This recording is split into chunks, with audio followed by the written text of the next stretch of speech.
welcome to yours truly, Alison, a 20-something-year-old's perspective. Let's get into the video.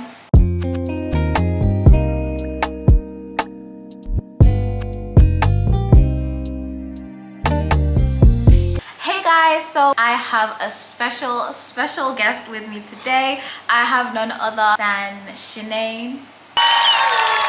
Shanae is one of my closest friends. We met in uni and we've just been friends ever since. And I'm so glad to have her here and have her insight. Shannon is like a breath of fresh air. And the thing is, the reason why she's my first guest is because I know that you're not gonna disappoint. Like, I know you're gonna say something. Let's not do that. But I know you're gonna say something of value. People say, oh, I want to be, like, they'll be joking, like, I want to be on your channel. And it's like, yeah, but can I trust your words? Like, are you gonna say something of value? And I know that Shannon is going to say something of value. Well, hopefully. Fingers crossed. So nonetheless, today we're going to be having a conversation on love and commitment, everything that entails, and we're just going to have like a discussion about this. I'm very excited about this on the relationship series. Let's get started. Let's do it. So the first question that I have for Shan is how... The question for Shan, I thought we were having a conversation. It's a conversation, but I'm going to let you go first. That's why I'm saying that. Okay. It says, how has your definition of love changed as you've gotten older?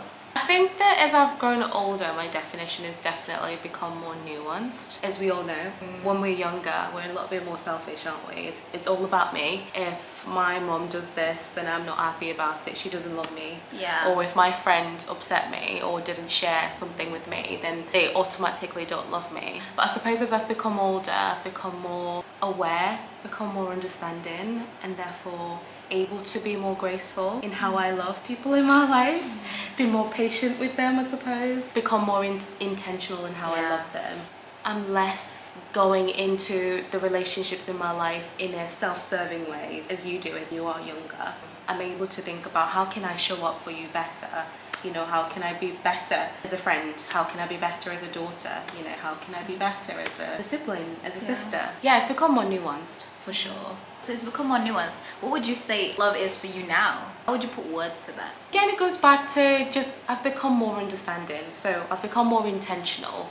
That intention has come from understanding the people in my life more and better. So they show up this way because of this, so I have to respond in this way. And I've become more open-minded, more honest as well in how I love better and how I feel loved. It's become more rooted in understanding rather than how I feel. And I love that you said that because I think that's key. You know you're maturing in love when you know that it requires something of you. Because I love what you're saying. When you're a child, it's pretty much like, oh, my mom doesn't like me because she's not done this, or she shouted at me like this. You know what's funny? In the era of like gentle parenting, people are saying, oh, like gentle parenting is nonsense, or you're letting the kid just do whatever they want, like you're just letting them walk all over you. And I don't see it that way. But I've not read the book, so maybe it is in the book. But what I see in gentle parenting is it's about empathy, it's about understanding, it's about taking yourself back, because I remember that feeling as a child of like, you don't know the difference between my parents detest what I've done and they detest me. It's all clumped up into one because your emotions are so big and you've not been able to like conceptualize them. And so, regulate yourself. Yeah, exactly. It's self-centered around you. You don't even have the capacity as a child to think, even if my mom hates me, what am I going to do to change it? You don't think like that. You just think, woe is me. That's it. That's the end of the world. So I love what you're saying. Like, that's how you know you're growing in love, or that you're maturing as a person, because it's like you acknowledge that it requires something from me as well. Yeah. How would I say my perspective of love has changed as I've gotten older? I would say it's become more refined. So I think it's become strengthened. Luckily for me, like many other people, I've always had love in my life. Like I've always had grounding. I talked about that stage of being a child and not being able to like differentiate between, oh, my parents hate what I've done and they hate me. And then you grow up and you move past that, and then your understanding of love, it builds legs. So I see that even if I didn't like what my parents did at this point, or when they said this certain thing, I recognize their love in the way that is defined in the Bible. When I would read the Bible and I would read, love is patient, love is kind, love keeps no record of wrongs, that would take me back to my parents, for example, because I would recognize that in the times when they have been extremely mad at me or really disappointed in me, they are able to function in a way today that is as if I've never done that. Like, that's the love a parent has for their child. I love that revelation because it shows me that my understanding of love, it's grown. Like, now it has legs. Now it has like, you know, it like has a base, and it has like, there's levels to it. You know what I mean? And you're something to be rooted in, and something that you're always growing in. And I just love as well, in terms of growing up, having to get my own understanding of love, like what it means to me, but like in terms of like how I let it play out in my actual life, in my actual experiences. So I'll give you an example. When it comes to like love intimately, my mom would always tell me that she was like, love is a feeling. Yeah. Like we've had these conversations before. My mom would tell me like love is a feeling, because she's like, there's no way that I could be without your dad. Like there's no way that I would be without your dad. Like she never understood, like people are like, oh, I'm just gonna leave you. Really? Like I'm just gonna pack my bags and leave you. Like you didn't love them to begin with, because that being drawn to somebody, that's such a strong desire of like love. And it's like, that's what love means. It means to, you never want to let them go. And then so when I had my own experiences, and it was like, I need to be apart from you, I need to be away from you, because you know, whatever's happened, you've done something, I've done something, we're not compatible right now. But like that doesn't change the experience of love that we had, that the love was there. How my love has grown is like, in growing, I've been able to have my own experiences, and I've been able to like make your own. Because it's been an ongoing conversation, hasn't it? Is whether love is a choice or action, whether it's a feeling. But you know, it's both. You know, you feel love for someone, so you choose to love them every day, and then you show that through action, don't you? So how can you not you just focus on one aspect of love? So it's nuanced, you know, and there's this, it's holistic. The next question I have for Sinead, for us. Why do you think it feels harder now to find your person or to build fulfilling relationships? Or do you think it hasn't actually changed? I don't think that it's become harder. I think that it feels like it's become harder because we've got more access in other people's lives now. Exactly. Every time we see a proposal video or on Instagram or TikTok or whatever, the social media you've got. So every time you're seeing these people seemingly falling in love, you know, you see loads of comments under couples, God, may this love find me, God, if this love attack me. So I think that we're becoming more aware about the love that other people are experiencing, and then we're starting to feel like, what about me? You know, there's a lot more comparison going on in our lives that's making us feel like it's a lot harder. And I also feel like we're more exposed to other people's lives. We can reach out to many other people now as well. You know, men can reach out to somebody in South Africa or somebody in America, so it feels like people have more options. So I do feel like it is harder. It's not always hard, but it is also harder for people to meet people and actually commit to them, because it feels like there's a lot more options, you know. I don't really need to settle or date this person when I could reach out to you know, Benny in South Africa. So I think it's harder in that aspect, because it feels like the world is flooded, you know, with all these beautiful women or all these handsome men, you know. So there's that. And also the fact that people don't really open up anymore, I suppose. Everybody wants to do the push and pull game, you know, the who's gonna text you first, who's gonna open up first, who's gonna say that I like you first. So there's that too. So it has become harder, but it hasn't. I think there's just other things going on. I think it's just too much exposure that we've got now, and that's making things a lot harder, I would say. Yeah, definitely.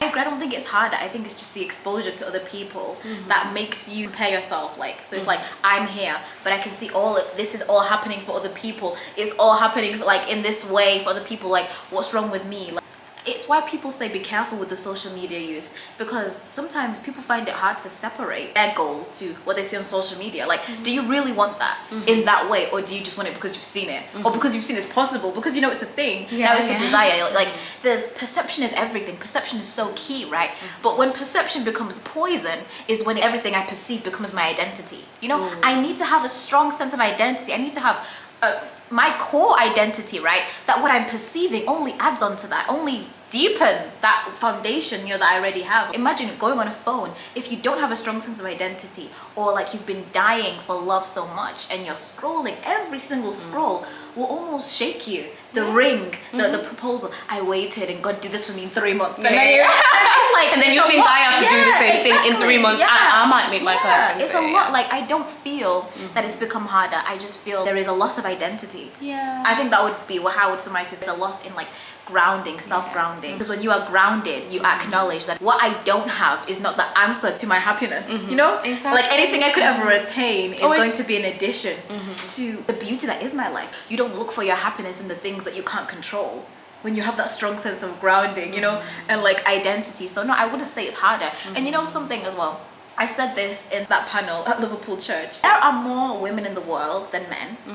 There are more women in the church than men. At the end of the day, I think God can give you a husband, right? And for a man, God can give you a wife. But I'm talking to women because the numbers are screwed. Women say this all the time. It's not looking good. It's slim pickings. The type of guys out here, it's rough out here. Yeah, I get that. And I think that's a realistic approach. But I think the matter of the fact is, you don't need everybody, you need one. And I think God can give you one. You need to change your mindset to everything I'm seeing is bad. All these guys that are approaching me are disgusting. Okay. That's a strong word. All these guys approaching me, just not for me. Like, it never works out for me. All you need is the one. You're gonna marry one person, hopefully. Some people have other goals, other aspirations, but all you need is one. And I believe that God is capable of giving you that one. I suppose to summarize it is that it's not become harder. It's just that people are not rooted. Yeah, people are not rooted. They're not rooted. Yeah. Love, commitment, everything in between. It's powerful, it's beautiful, but it's also messy. And there's also so much work in it, you know? Like, that's why I love these conversations. Like, we will never expire talking about love. We will never expire. We're loving people. Yeah, and loving we love people. love. Exactly. We love love. We will never expire talking about how love is changing us, how we are growing in love, the things we're realizing about ourselves. Like, these type of conversations have no end. They have so much depth because love has so much depth. Right. And that's why I love these conversations. I'm so thankful that you're here. I love you. I love you too. I really do. And you know, like, these conversations, that they have no end. Be grateful for everything that love can give you. So, as some of you may know or may not know, Shan is a writer. Shan actually has a vlog. Check it out on Medium. It's so good. Like, you are so like insightful, like in your wording and in the dialogue, you know, that you're able to start. I feel like when you're writing, it's like I'm having a dialogue with myself. I don't know if that makes me like hedonistic. But I'll read it and I'll be like, think about like my life and stuff like that. And one post that you did, one of my favorites, was when you talked about the dynamics of like dating, getting to know somebody, how it can become a little bit of a game. It's like a whole thing, like, who's gonna text first? Are you gonna text first? What did this person like? I don't want to be caught slipping. I don't want to be the one that's gonna be vulnerable. I don't want to be the one that's like, I don't want to care. I don't want to be the one that's care or show care first. Yeah, or show that I care first. I'm not gonna say I love you first. Like, so what? Real. So like, what space do you think vulnerability holds in relationships? I suppose it's quite tricky to answer it in dating because you don't actually know this person and you haven't actually developed the safety and the trust to be able to be vulnerable with them or show you really care or that you really like being around them, because what if they don't like you back? You know, what if they don't really see you like that? What if they were just here for a good time and not a long time? So it's quite tricky to then be authentic in the way that you show love or express love. It's something that I've battled with because I'm a very vulnerable person. I suppose I'm very open as a person. That's so it's quite tricky to then, I'm very open. So if you ask me a question, I'll answer it. If I want to say something, I will say it. You know, if I need something from you, I will say it. So it's quite a tricky space to be in if you're not in a relationship yet with someone, because it can be quite intense, isn't it? It's like you're already asking for too much, maybe, you know, how they interpret it. So, but I think in relationships, vulnerability plays a massive role. It's really important for you to allow yourself to be seen and to allow yourself to really just be open and honest in how you communicate and how you feel, because that's how then people feel safe, or the other person feels safe. It's how you develop that sense of trust in that sort of relationship. I think it plays a really massive role, but obviously it's hard because if you've done it before, if you've been more expressive before and it hasn't been accepted, it's tricky to then be vulnerable again because you feel like, I'm exposed and I don't know how this person is going to receive it. I do think that's like one of the things that we have in common. Like, maybe that's probably why like we're good friends. Like, I don't think we are shaken by questions or things that other people will be ashamed. Yeah, it's like, yeah, okay, let's ask. Like some people ask stuff and they're just like, oh, I didn't know if I could ask. And I'm thinking, I don't feel like, oh, why are you asking me about that, about things that I think someone could feel is intrusive,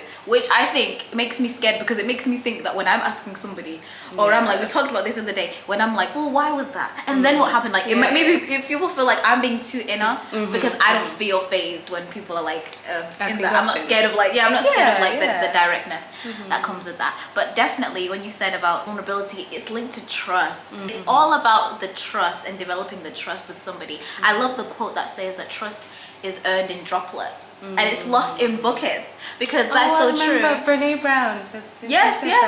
And I love that quote because I think it just speaks so much to vulnerability. Like, I think everybody's different as well on the vulnerability scale. Like what we said, questions that someone might face somebody might not phase us, right? But then I also feel like there's an element where it's like, we're the type of people who, you might know people like this, you can have intense, deep, a great conversation with, and you will not know a lot about us at the same time. There is always a shielding. Like, I know how to be deep but not let you see everything. And I think that's akin to us, and I think that's akin to a lot of women.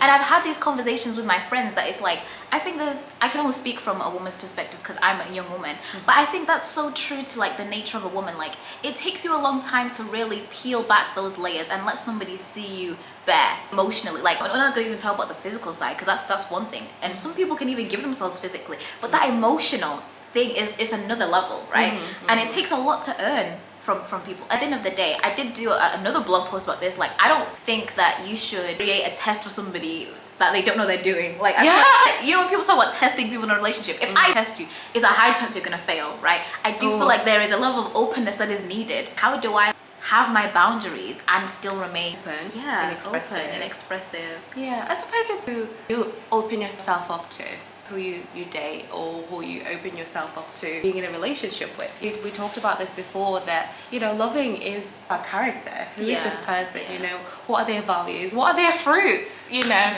because if they have the good fruits, then they'll be able to hold space. They'll be able to create that space where we can trust each other, where we can open up to one another, and it doesn't feel like, oh, I'm being exposed to being attacked or something like that. So just be more mindful about who you choose to have in your life. Choose people who can let you be you, who can let you be authentic, who can let you be expressive, can allow you to feel safe and connected. Because it is beautiful when you're vulnerable with someone, you open something yourself up, you know, and then you connect deeply with them, because now you understand each other more. So just be more intentional about who you bring into your life. Definitely be intentional about it. And I think another thing that is always missing from, I think, the dating marriage dialogue is that, like, men and women have different roles. And I feel like I always say this to you, and I'm always like, I'm not in the business of coaching men, so I don't say my neither am I. too loud. I don't know nothing about men. I don't know nothing about men. Like, I don't be saying my opinions too loudly, but I think there is definitely a difference in the man and the woman. And I will say this, is that although that's a question I have in my mind, I don't carry that fear into relationships or into dating, because I believe that the right person will dig. They would dig, right? I don't. Ladies, like, we shouldn't sit in that fear of like, oh, I'm too reserved, or I'm too this, you know, like, I feel like the right person, I'm too intense, or like the right person knows how to navigate that, and they know how to work with you. They would be curious about it, wouldn't they? They would. It wouldn't be a reason for them to use against you and run away. Like, that's just giving not equipped, right? They don't have the like, they don't have the capacity for you anyway, so that must be a teller that it's not, like, you know, the right person. It's not your person, and that's okay. I always have that in my mind, that like, the right person anyway is going to know how to navigate this, the same way that God would give me the grace to navigate whatever they present with me too. If we're supposed to be like, we would have that alignment in terms of like being vulnerable. So Shan's gonna do the next question. I am gonna do the next question. So Alison, hello. Welcome to yours truly by Alison. So the next question is, what does a healthy long-term commitment require that people often overlook?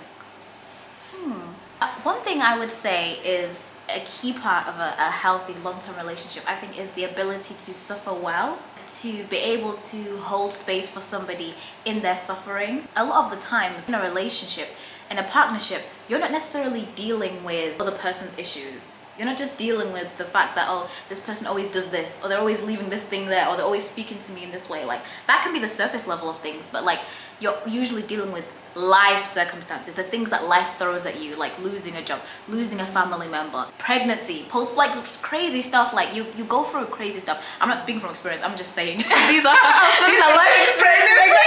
I can confirm that she's never been pregnant. Exactly. Like, well, I don't know.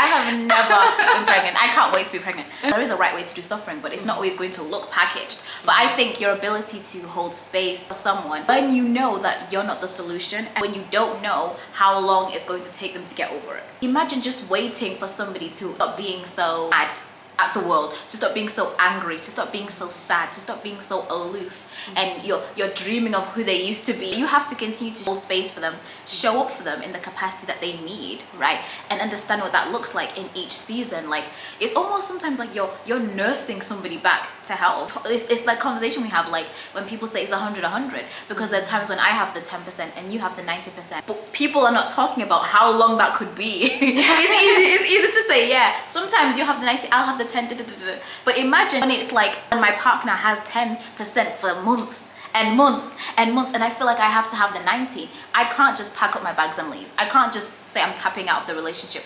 I have to find a way for us to work together. I have to find a way to continue to hold space for them, and how we can work together for us to both feel like we're moving forward instead of backwards. Because this is where the character comes in, isn't it? Yeah, It's exactly. the importance of character in who you're with. Because if they have good character, they're not going to be, judging how you're dealing with your suffering. They're going to be thinking about, how can I serve you in this period of time?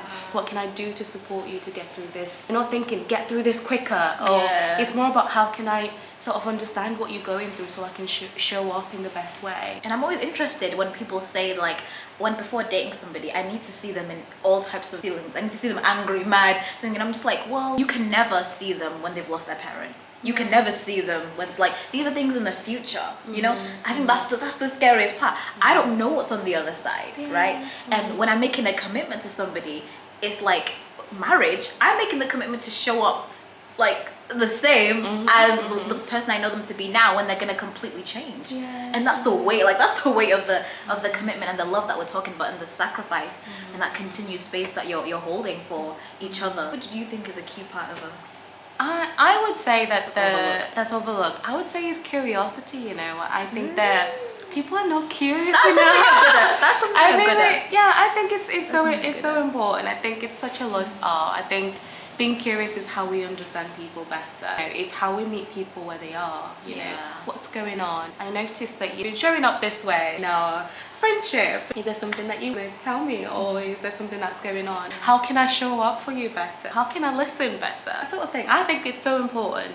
And another thing that I think is a lost art in connections or relationships is willingness. Yes, it's hard.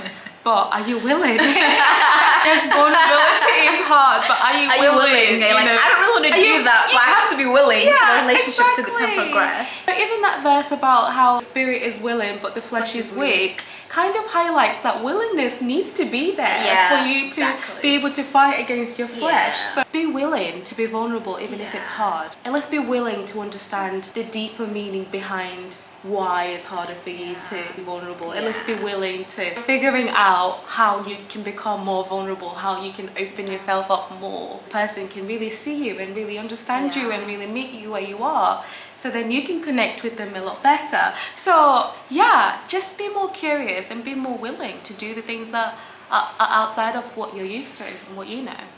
And the reason I'm laughing is because I'm part of that WhatsApp group. Sometimes I'm not willing. Do you know what I mean? Without explanation, I'm just like, this is what we're gonna do. Like, that's why when you said that, I was like, yes, you need to be willing. There's sometimes you just have to be. Like when someone says you need to apologize sometimes without actually feeling sorry, or you need to acknowledge what you've done has impacted the person, whether it was your intention or not, or whether you think they should have taken it that way. Exactly. You need to be willing. And be curious about how you make them feel. My problem sometimes I'm not willing. I'm like, you're on your own. I'm sorry, but you were wrong though. There's nothing I can do. I that's definitely one of my flaws. I think that is so key. I'm definitely gonna think on that. Oh, Really? Yes. There you go. There you go. There you go. You've got something. Yeah. For me, that's it. Thank you guys for joining me on yours truly, Alison, a 20-something-year-old's perspective, the relationship edition. Thank you, Shan, for joining me. Be sure to like, comment, share, and subscribe. Follow me at my Instagram and TikTok at yours truly, Alison. Follow Shan on Medium at Shani09. See you in the next video. Bye.